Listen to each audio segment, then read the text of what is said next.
sleep, maglalagay tayo ng rub-an. Ito yung pang pain reliever na cream kasi talagang nabawasan naman siya konti.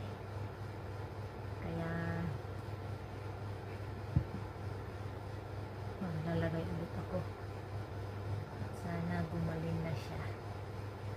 Dahil masakit talagang igalaw. Huwag ko munang hilot-hilutin. Baka kasi ayaw mailot. Kaya lalong lumala. Ayan guys, talagang masakit pa rin. Ayan. Kaya di na talaga ako mag-exercise. Lesson learned na ako dito.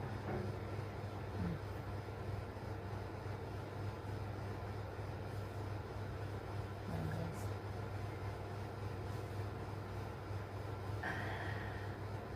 Sarap ng pakiramdam.